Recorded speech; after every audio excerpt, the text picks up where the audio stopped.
it's hit them hard. It's not at the bottom of the agenda again. But there are certain firms that are doing some great things. They have been for many years. They continue. These are the world's most admired firms. Of course, it's a Scandinavian one at the top, and the ones we don't like, half of which are in China. The bad guys. So they're making our stuff. It's cheap, but look what they're doing to the planet. And in America, of course, thank God there are some big companies that are doing stuff. IBM has changed its colors. It used to be Big Blue, Big Brother. Now it's become a very enlightened corporation, which is fantastic to see.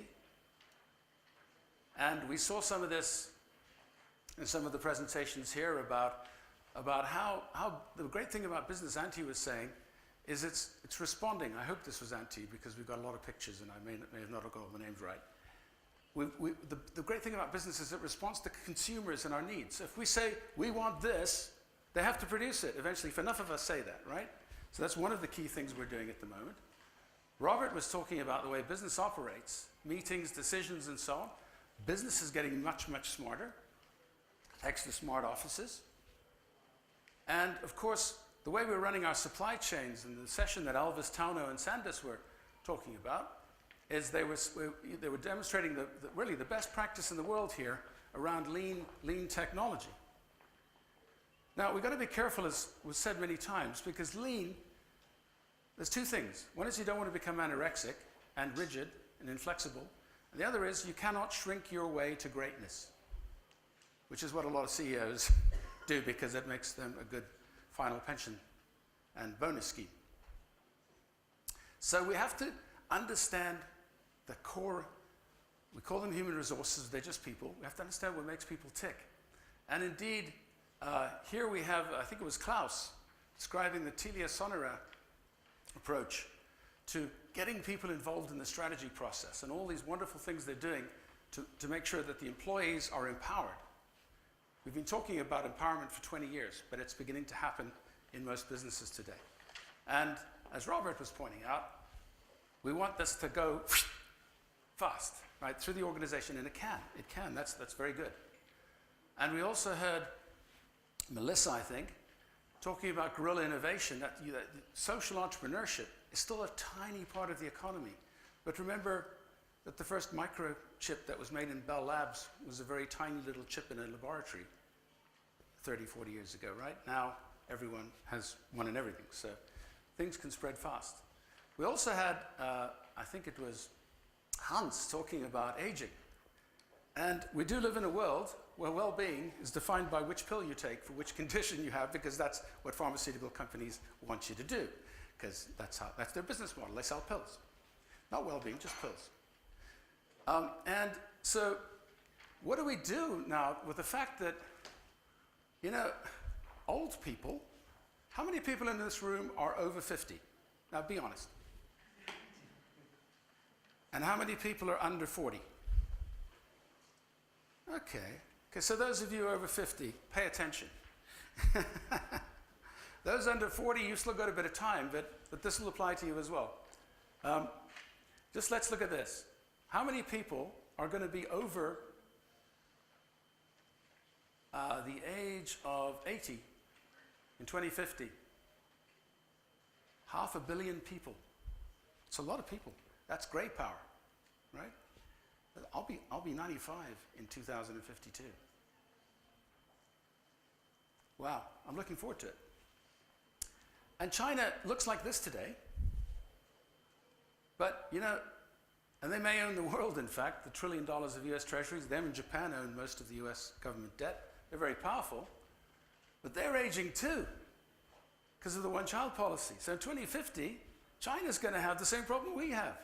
In fact, we want the whole world to have the same problem we have, which is less children, because that's actually quite a good thing.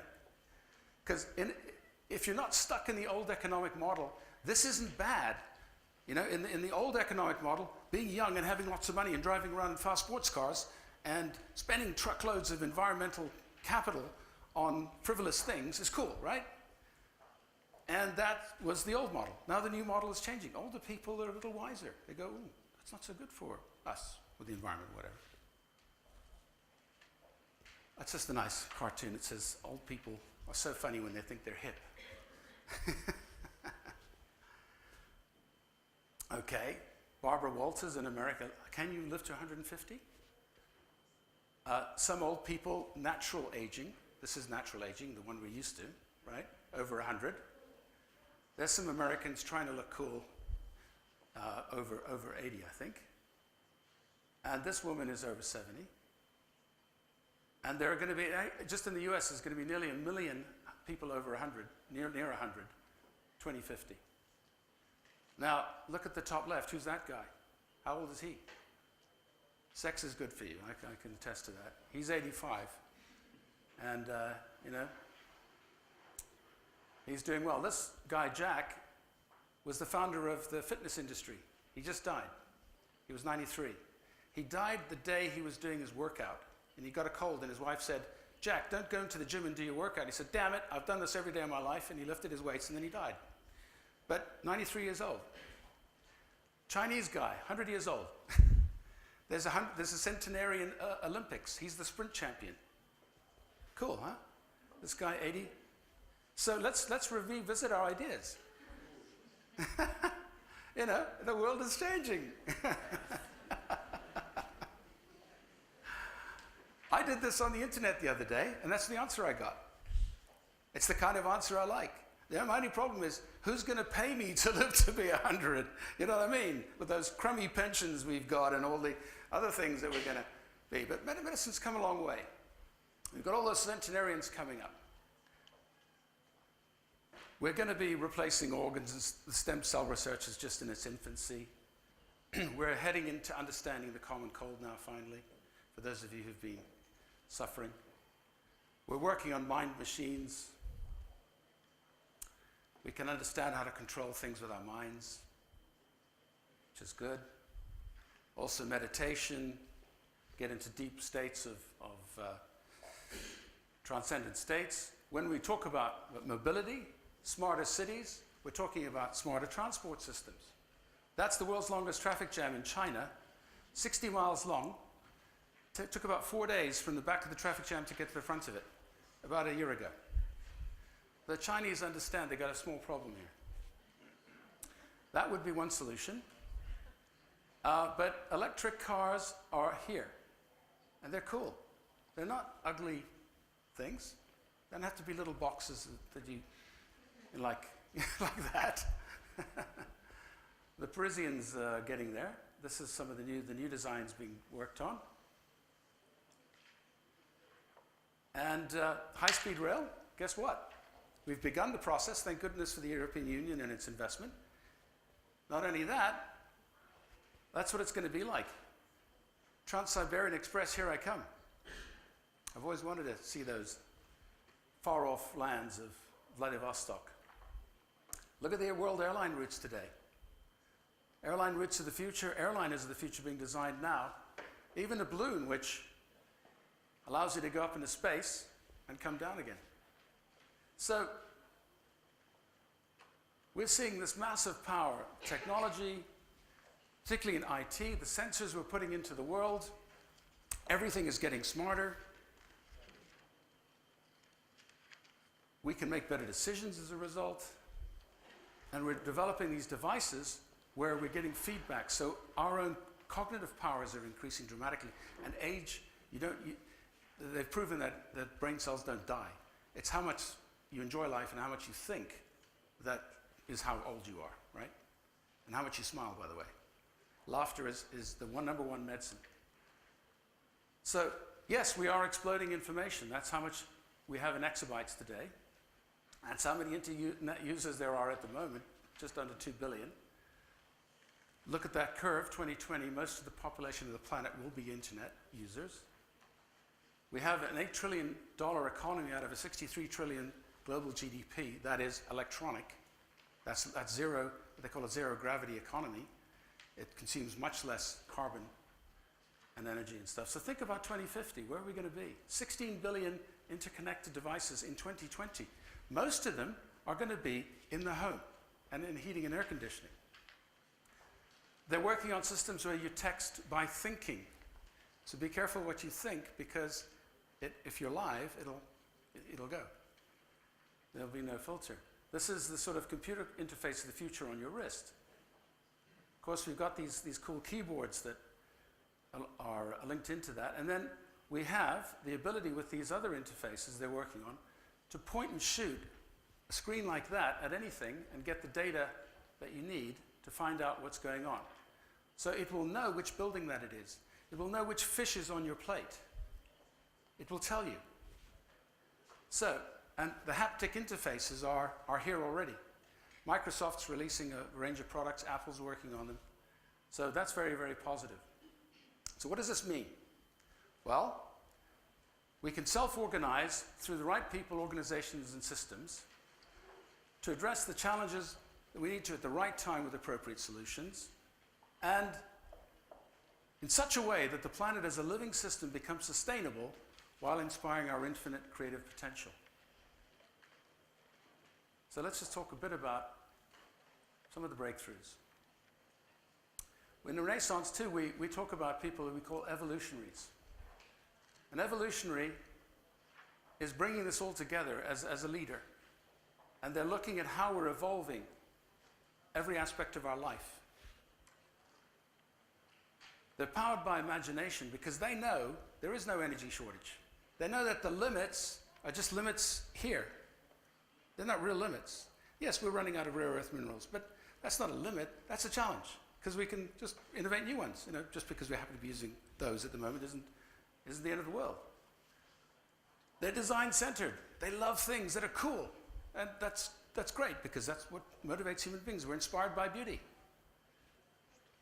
And they're action-oriented. They do not want to sit around having long meetings and conversations. They want to get out there and act, make things happen.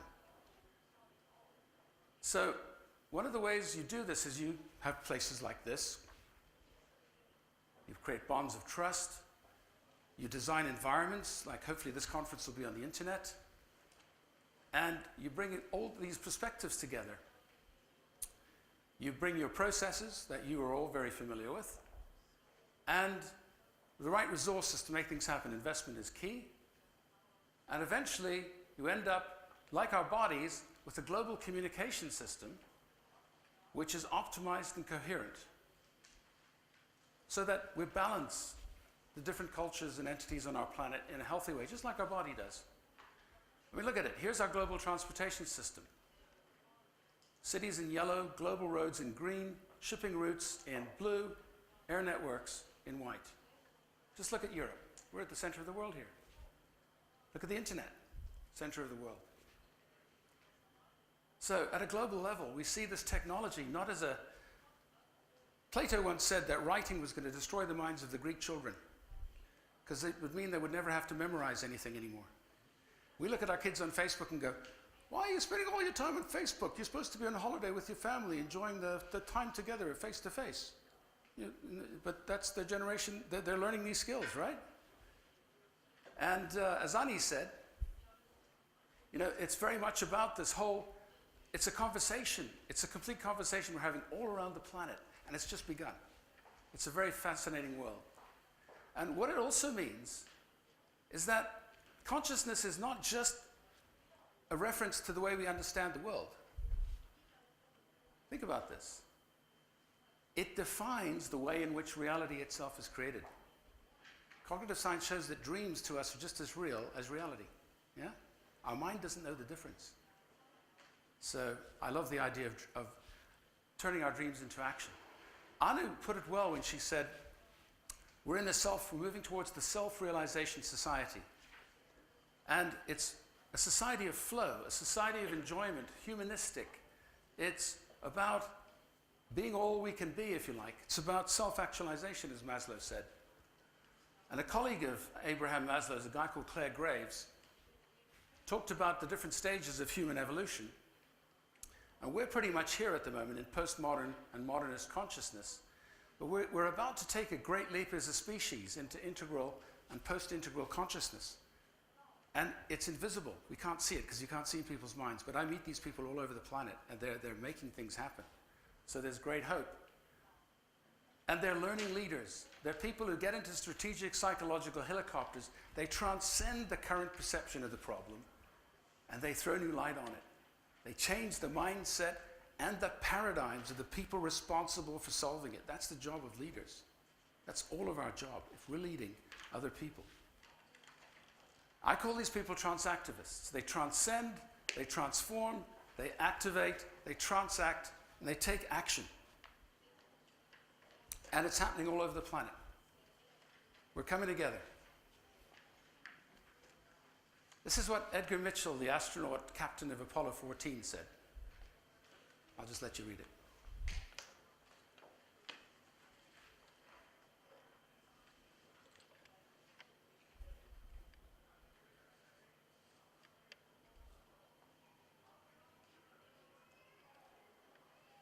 So, humankind's potential for creative change, fulfillment, and benevolent control of our environment has never been greater. And a great European, who sadly left us about a month ago, said the following. So, everything is possible. Anything is possible. Thank you.